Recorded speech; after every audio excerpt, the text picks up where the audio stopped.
Pessoal, boa tarde.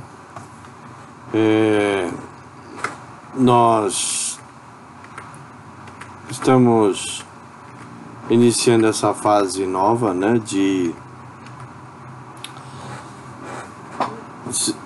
da estudo online de todo o conteúdo nesse período de paralisação. Cumprimento vocês, espero que vocês estejam bem e que a gente possa sair dessa situação difícil, né? Deus é grande, Deus é poderoso e vai nos fortalecer, vai nos tirar, vai nos ajudar a sairmos dessa fase, dessa crise que nós estamos passando. Enquanto isso, nós precisamos de cumprir o calendário, né? Vocês precisam formar, nós precisamos concluir o conteúdo das disciplinas, e por isso que a universidade está disponibilizando agora o acesso através do Moodle, né, sistema online, para que a gente possa ministrar esse conteúdo. Eu estou iniciando essa fase, gravando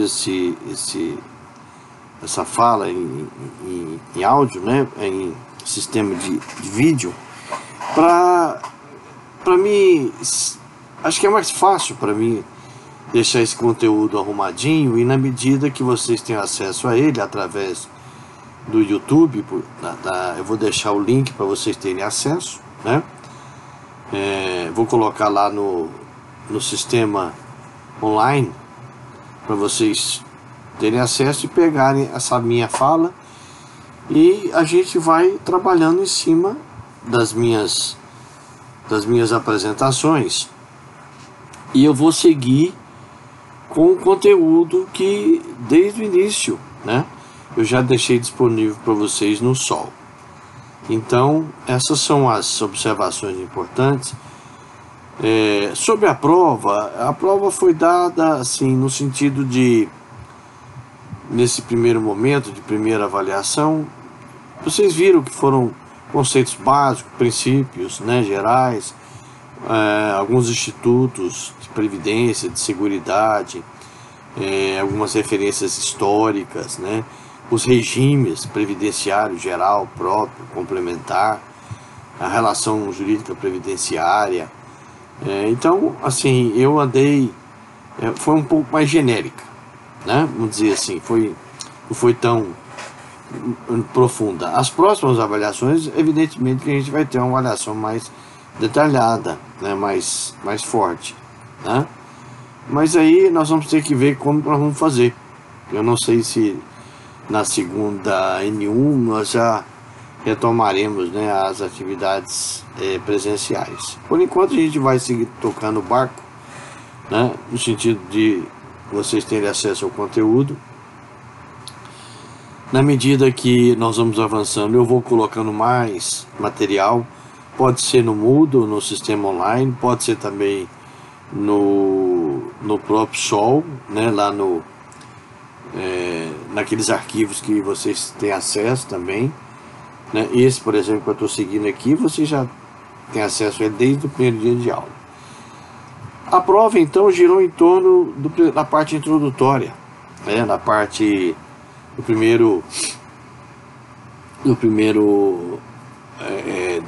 das noções gerais de previdência, seguridade, princípios de previdência, de seguridade social, de previdência social, etc., né?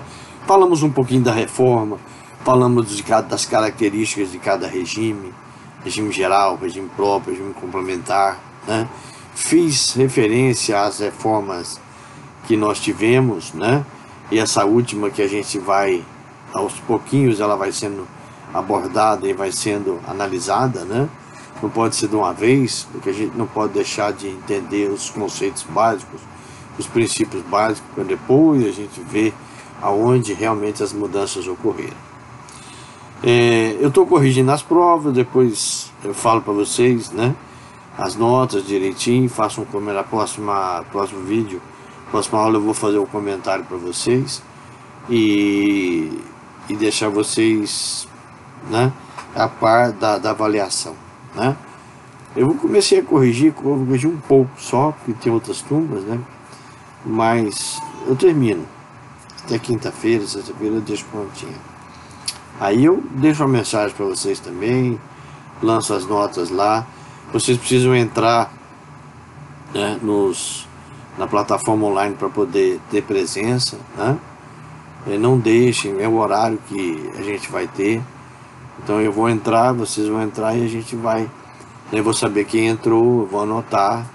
Então tudo isso é importante nesse primeiro momento. Tudo isso vai passar, né?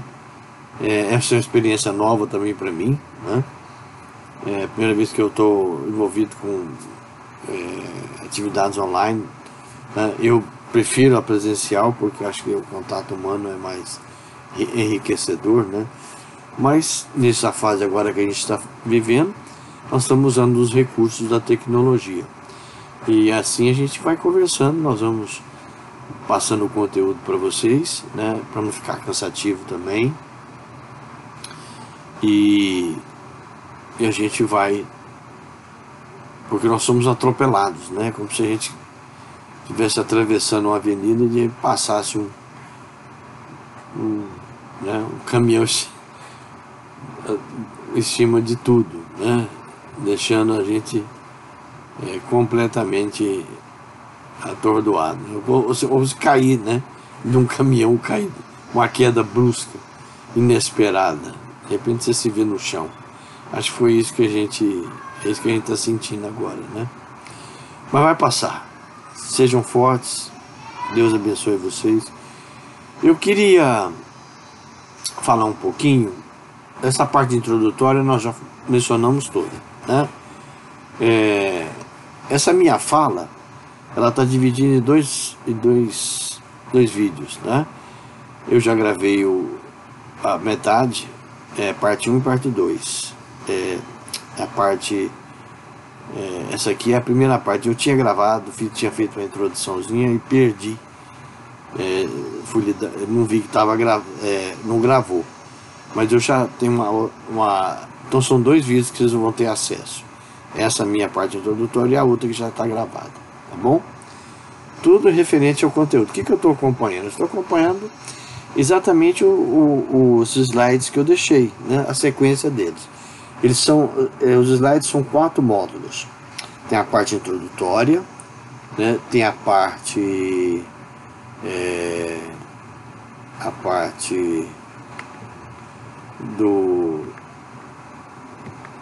das prestações, a parte 2, né, das prestações previdenciárias, e a parte 3, que é o financiamento da Seguridade Social, e a quarta é sobre a Previdência Complementar. Então nós estamos, depois que a gente viu todo esse processo histórico, toda essa abordagem que eu falei tanto, né, em aulas, nos primeiros dias de aula, nas aulas que nós tivemos, até na primeira avaliação, essa parte 1 foi introdutória, né? Importante vocês terem uma ideia, uma noção. Aqui a 2 a gente começa a falar das prestações previdenciárias, né? Então eu estou iniciando aqui o item 2.1, a relação jurídica de previdência social. Aqui no slide traz as características dessa relação. Ela diz que ela é complexa, onerosa, aleatória e de trato sucessivo e pública, né? Por que ela é complexa? Ao mesmo tempo que o segurado tem direito, na caso da Previdência, à cobertura de um benefício previdenciário, ele tem também a obrigação de contribuir. Então, ao mesmo tempo que ele é sujeito ativo, ele é sujeito passivo, né? Por isso que é uma relação complexa, se mistura a figura, o direito subjetivo com a obrigação também de contribuição. Ela é onerosa, nós já vimos que tem que contribuir, ela é aleatória, né? Por que ela é aleatória? Porque é uma característica típica, né, do seguro. Se você faz o seu seguro de um carro para o ano todo, não acontece nada, um seguro completo, né? E você não vai chegar para a seguradora no final do ano e pedir o seu dinheiro de volta, o prêmio, né? A contribuição que você pagou. Então ela é aleatória. Pode acontecer ou não um risco. Vamos imaginar um segurado do regime geral, solteiro, trabalhou 10 anos, ele não tem, os pais já faleceram, não é casado, não tem companheira, não tem filhos, vive sozinho, uma opção de vida. E se ele vier a óbito, ninguém vai habilitar na pensão, porque ele não tem filho, não tem companheiro, não tem esposa, os pais morreram, não tem irmão, né? Mas é uma pessoa só, né?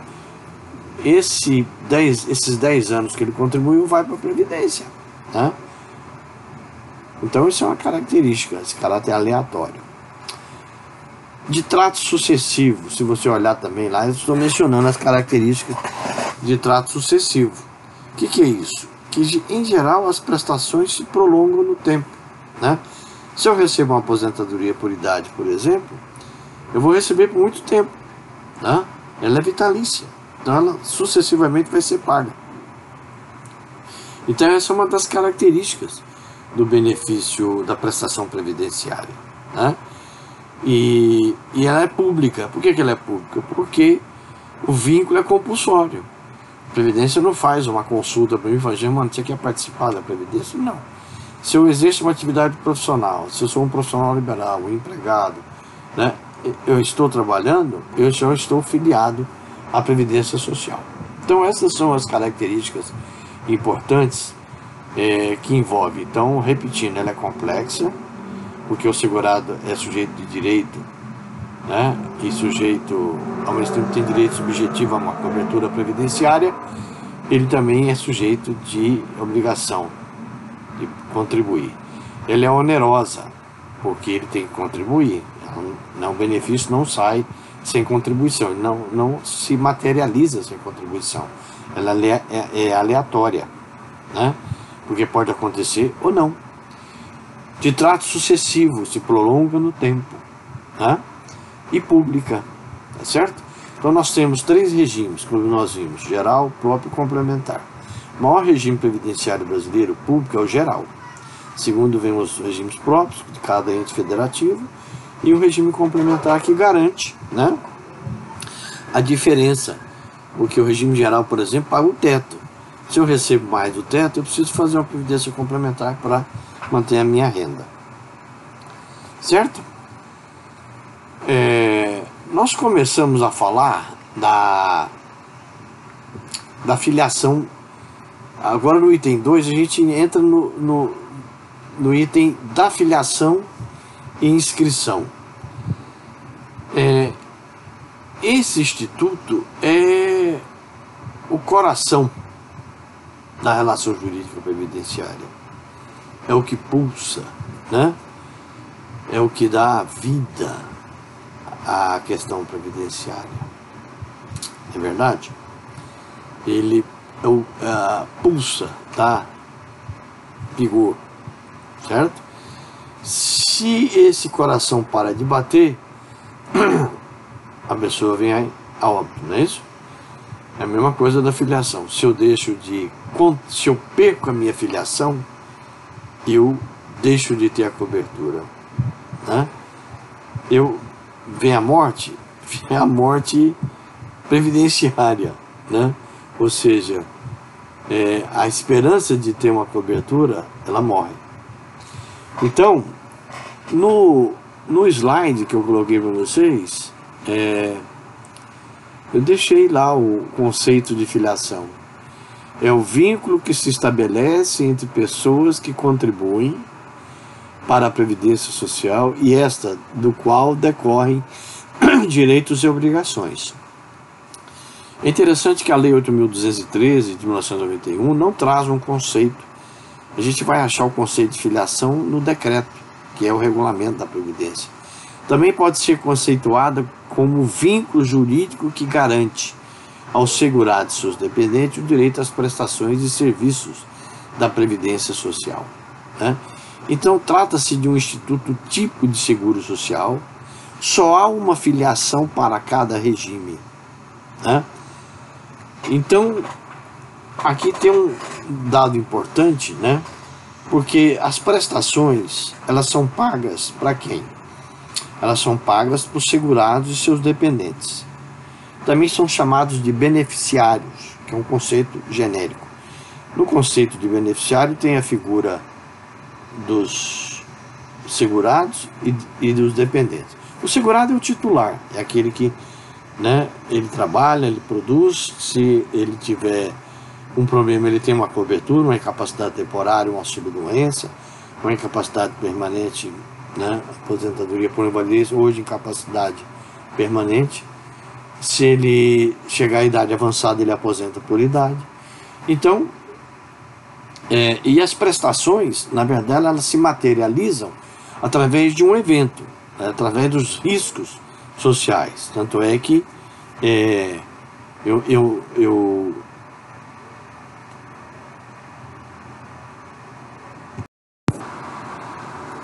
Então, retomando aqui, tem um probleminha aqui na gravação. Voltando ao que eu estava falando, nós vimos o conceito de, eu li aqui para vocês, filiação, não foi? É o vínculo jurídico que se estabelece entre pessoas que contribuem para a Previdência Social e esta do qual decorre direitos e obrigações. E aí eu disse para vocês, se estiver repetindo não tem problema, eu disse que a Lei 8.213, que é a Lei de Benefício, não traz o conceito de filiação. O artigo 20 do Decreto 3.048, que é o regulamento da Previdência, é que traz o conceito de filiação previdenciária. Bom, um dado importante, quer dizer, para mim ter direito, para mim estar filiado, eu preciso estar exercendo uma atividade remunerada, né? Ou eu posso também filiar-me ou escrever e depois filiar-me como segurado facultativo.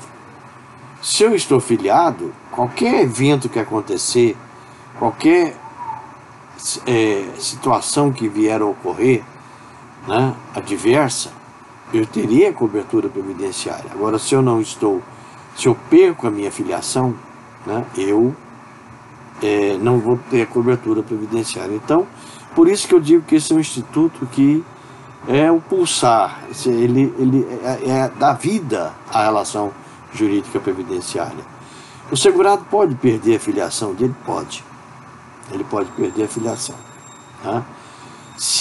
Quando que ele perde? Quando ele deixa de contribuir depois de transcorrido um lapso temporal. E tem consequências jurídicas? Tem gravíssimas. Gravíssimas, porque ele vai deixar de ter a cobertura, ou se ele vier a óbito, por exemplo, a viúva. Imagina uma viúva, né? Companheira, esposa, o segurado falece, ela bate na porta da Previdência, a Previdência nega o benefício para ela. Isso é o fim do mundo, né? Isso para ela vai ser uma tristeza, praticamente, né? Porque a servidora do INSS vai informar que ela não tem direito à pensão por morte porque o esposo perdeu a condição de filiado, ou seja, de segurado, ele perdeu a filiação. Então, por isso que esse instituto é importantíssimo. Aqui está o conceito. Tem um detalhezinho aqui nesse conceito que eu chamo a atenção, que diz assim: também pode ser conceituado como o vínculo jurídico que garante aos segurados e seus dependentes o direito às prestações e serviços da Previdência Social. Então, é o segurado e os seus dependentes. As prestações e serviços. Prestações no sentido mais genérico, né? O que são prestações? A cobertura de um evento, por exemplo, morte, a pensão por morte, de uma incapacidade temporária, né? O auxílio-doença, de uma idade avançada, uma aposentadoria por idade. Serviços, além do benefício previdenciário, que é uma prestação pecuniária, tem também serviços, que é o caso, por exemplo, de uma reabilitação profissional, né? Então, as prestações, elas se constituem em benefícios, que é uma prestação pecuniária. A Previdência vai te pagar um valor mensal para você ter, né, garantir a sua manutenção. E serviços. Por isso que no momento de crise, de dificuldades econômicas, né, a Previdência socorre a pessoa. Tá? Nesse momento, por exemplo, que a gente está vivendo, de crise, de uma situação extremamente atípica, né? Situação de guerra, por conta de um vírus, a Previdência garante a sobrevivência de muita gente, né? Do aposentado, porque o Estado não vai deixar de pagar, né?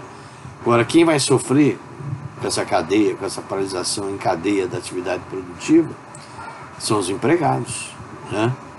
Juridicamente vão ficar numa situação complicada, as empresas param, como é que paga salário, né? Então, nessa hora, quem está, por exemplo, recebendo um benefício previdenciário, ele tem garantia da manutenção do benefício. Também a importância da Previdência Social.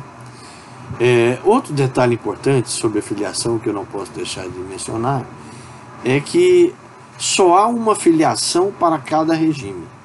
Então, quantos regimes nós temos? 3. Geral, próprio e complementar. Se eu estou no geral e tenho 3 ou 2 atividades, eu sou professor, sou advogado, eu não tenho 2 filiações, eu só tenho uma. Mas se eu tenho meu vínculo no regime geral e sou servidor também público, aí eu tenho 2 filiações, uma no geral e outra no regime próprio. Então, é uma filiação por regime, tá? Isso é um detalhe muito importante, porque tem pessoas que confundem, que acham, por exemplo, que está no regime geral e tem 2 atividades e tem 2 filiações, não, ele tem uma. Tá? Então a filiação é por regime. É o princípio da unicidade da filiação. Tá? E no âmbito do regime geral, ela ocorre a filiação pelo exercício da atividade remunerada, e para aqueles que não exercem nenhuma atividade remunerada, ela pode se inscrever como segurado facultativo. Certo, gente? Então esse é um detalhe importante que deve ser observado, né? Vocês devem observar esse conceito de filiação. Nós vamos falar depois na perda, né? Que é a parte mais triste. Quando eu falo de perda, eu penso muito nas consequências jurídicas da perda, né? Na tristeza que é. Imagine vocês perder a condição de segurado. É muito triste, né? É muito triste. Então, na próxima, nós vamos ainda falar sobre a perda. Voltando lá àquela sequenciazinha, né, do item 2, onde a gente está falando, já falei do módulo 2, falei da relação jurídica de previdência social, as características. Aqui eu falei do 2.2 da filiação, né? E inscrição. A inscrição, ela não é para o segurado obrigatório, aqueles que estão exercendo uma atividade profissional, ela é mais uma anotação de informações sobre regime de casamento, sobre registro de filhos, né? Estado civil. Agora, para o segurado facultativo, aquele que não exerce nenhuma atividade profissional, quando ele se inscreve, primeiro ele se inscreve e depois ele se filia. Então, para ele, a inscrição é um ato constitutivo, né? É onde se materializa a filiação dele. Para o segurado obrigatório, não. Porque o empregado, por exemplo, se ele está trabalhando, ele tem a carteira. Já é uma prova da filiação previdenciária dele, né? Então, isso é um detalhe importante que vocês não podem esquecer, tá? Bom, aqui dos segurados, 2.3, que é o próximo tópico, tem um conceito lá no slidezinho também, tem lá um conceito de segurado. Quem são os segurados? Aqui traz, ó, são os destinatários diretos do seguro social. É a pessoa física que exerce atividade remunerada, efetiva ou eventual, de natureza urbana ou rural, com ou sem vínculo de emprego, a título precário ou não, bem como aquele que a lei define como tal, observados, quando for o caso, as exceções previstas no texto legal, ou exerceu alguma atividade das mencionadas acima, no período imediatamente anterior ao chamado período de graça. Também é assegurado aquele que se filia facultativamente. Aqui é importante dizer, já mencionei a figura do segurado facultativo, né? Ele se filia facultativamente. Então eu tenho duas categorias de segurado: o segurado obrigatório e o segurado facultativo. Aí vem a classificaçãozinha aqui, ó. Mas na frente vocês vão ver que eu tenho essa classificação no slide, tem lá dos segurados, artigo 11º da Lei 8.213 de 1991. Tem segurados obrigatórios, letra A. Ele se desdobra os obrigatórios em empregado, contribuinte individual e segurado facultativo, e segurado especial. E a B, o segurado facultativo. Então eu tenho como segurados obrigatórios 3 categorias, né? O empregado, o contribuinte individual e o segurado especial. Empregado, aqui é o conceito amplo que a Previdência dá. Ele é o empregado urbano, é rural, o doméstico, o trabalhador avulso, embora não seja empregado. O legislador constituinte, no artigo 7º, estendeu para o avulso os mesmos direitos trabalhistas. E também tem os cargos comissionados, né? O emprego público, quem é empregado público, aqueles que são contratados para substituição temporária, os exercentes de mandato eletivo, o escrevente auxiliar de cartório. Então a Previdência, essa classificação, ela joga um pouco assim, meio casuística, né? Porque tem figuras aqui que você não pode dizer que é relação de emprego. O cargo comissionado não é empregado, mas prefeito previdenciário é, né? É empregado. Parece estranho. Eu vou citar um caso curioso que aconteceu no exercício da profissão. Eu advoguei para um senhor que por 18 anos ele exerceu um cargo comissionado na prefeitura, no município aqui em Goiás. E quando ele completou 65 anos, ele resolveu pedir a aposentadoria dele, né? Eu não sei como que ele ficou tantos anos assim, porque geralmente esses cargos comissionados, quando entra um prefeito, né, ele não se reelege, o que entra, tira todo mundo e põe aqueles que, né, apoiaram o que venceu a eleição. Mas ele ficou, acho que o cargo dele é um cargo importante, ele era assessor no setor, mas não era assim tão direto, né? E foi ficando. Aí ele resolveu requerer a aposentadoria dele. A Previdência falou, não, tem uma parte aqui, porque ele precisava de ter 15 anos de carência, de contribuição, prefeito de carência, e a idade de 65 anos. E aí o INSS disse que ele não tinha esse tempo todo, que uma parte a prefeitura recolheu, a outra não. Aí o que aconteceu? Ele entrou com recurso administrativo, perdeu e nós entramos com ação. E o juiz sentenciou, dizendo que ele tem direito porque ele está classificado no exercício de cargo comissionado como empregado. E como empregado ele não tem obrigação de provar recolhimento de contribuição previdenciária. Porque nesse caso quem tem que provar é a prefeitura. Porque aí ela está na condição de empregadora. Interessante, né? A responsabilidade tributária é dela. E então da Receita Federal a fiscalizar e autuar, né, a prefeitura pelo não recolhimento, mas não ele, segurado, tem que fazer prova. Se ele fosse contribuinte individual, aí sim, mas como ele está classificado como empregado, né, isso é interessante. E a sentença foi muito boa, foi uma sentença muito bem prolatada. O INSS inclusive recorreu, depois desistiu, a AGU recorreu, depois desistiu do recurso, porque sabia que ia perder, né, que não ia reverter, a sentença estava muito fundamentada. E hoje é pacífico essa matéria. O contribuinte individual, aquele que trabalha por conta própria, né, pode ser o mais qualificado, até a pessoa com menos qualificação, né, como a diarista, vendedores ambulantes, feirantes, religiosos, trabalhador eventual, né, cooperado, então a passadeira, aqueles que trabalham por conta própria. E o segurado especial é aquela figura, né, importantíssima, que a pessoa física que trabalha, pessoa física produtor rural que trabalha individualmente, ou em regime de economia familiar. Quem que é esse segurado? Ele não é empregado rural, hein, gente? O empregado rural está ali como empregado. Ele é uma figura que trabalha para subsistência, ou ele trabalha individualmente ou regime de economia familiar. Ele não contribui diretamente para a Previdência, ele tem direito à aposentadoria por idade, tem direito ao auxílio-doença, licença maternidade, no caso de segurada especial, né? Com base no salário mínimo. Mas é uma figura emblemática, segurado especial. Agora, na reforma, o governo quis mexer com esse segurado, quis reduzir, quis estabelecer alguns requisitos para ter acesso, quis dificultar a vida dele, mas não conseguiu.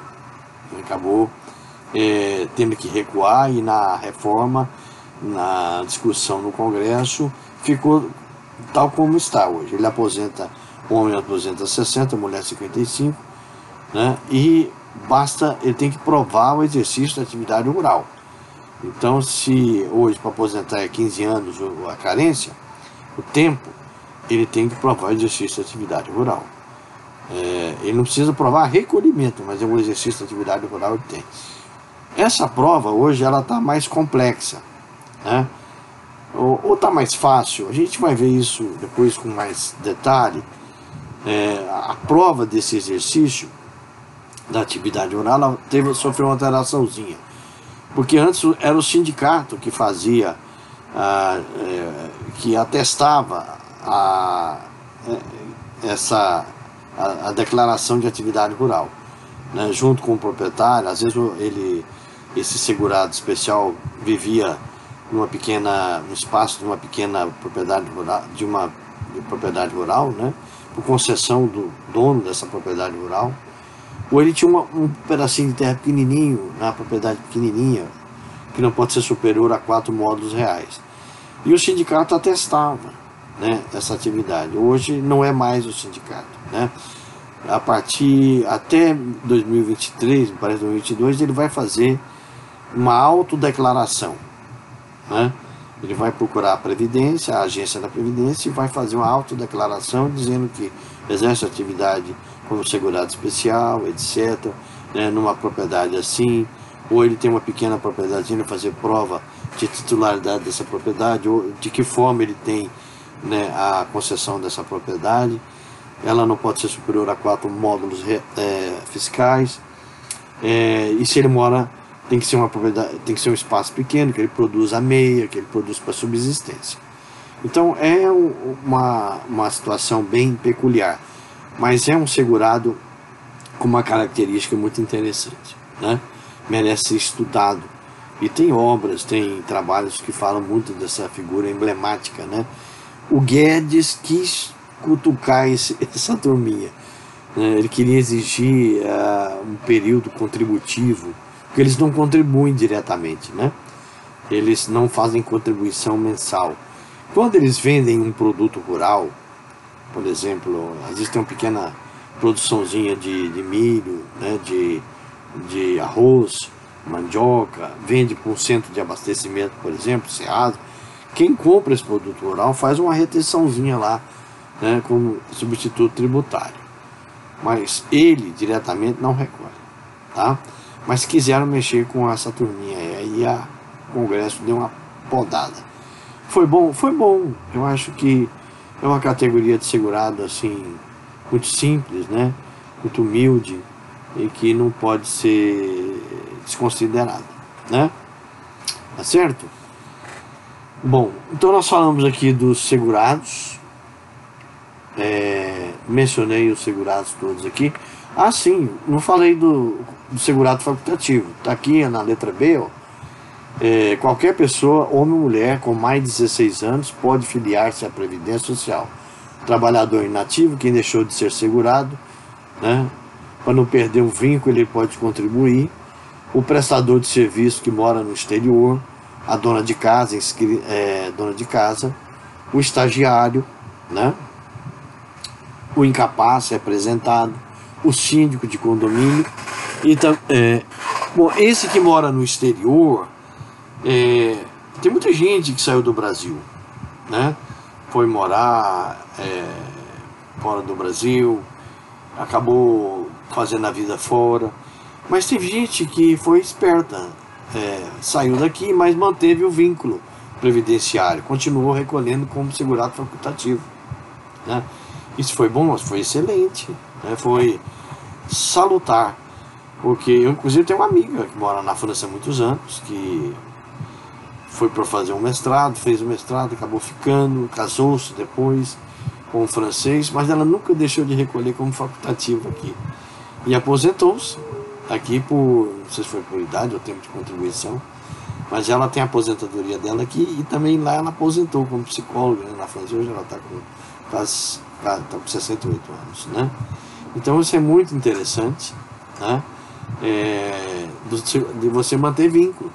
Eu tenho um amigo que está nos Estados Unidos, saiu daqui há muitos anos e não fez isso, não manteve o vínculo facultativo, deixou de recolher, né? E hoje está tentando, ele não tem uma aposentadoria, está morando nos Estados Unidos, está legalizado, né? Mas foi legalizado por via indireta, porque uma filha casou com um americano e ele acabou, como pai, né, tendo, por extensão, ficou na situação legal. Mas ele está sem aposentadoria, está na idade de 60 anos, né? Está trabalhando, tem problema cardíaco, né? E vocês sabem que a assistência médica nos Estados Unidos é muito cara, né? Então tudo isso são detalhes importantes que a gente precisa saber, né? Bom, ficou claro então, né? Então nós temos segurados, são obrigatórios, que se dividem em 3, empregado, contribuinte individual, segurado especial. E o facultativo, que é uma categoria separada, né? Bom, então nós mencionamos essas características aqui do item 2, certo? Relação jurídica e previdência social. Nós vimos o item 2.1, vimos 2.2, afiliação, vimos a classificação dos segurados, conceito, classificação, né? E tem um item agora muito complicado, né? Que é sobre a manutenção e perda da qualidade segurada. Eu vou parar nesse item daqui, né? O outro slide complementa o que eu já estava falando, tá? E aí vocês seguem na sequência do segundo slide, tá bom?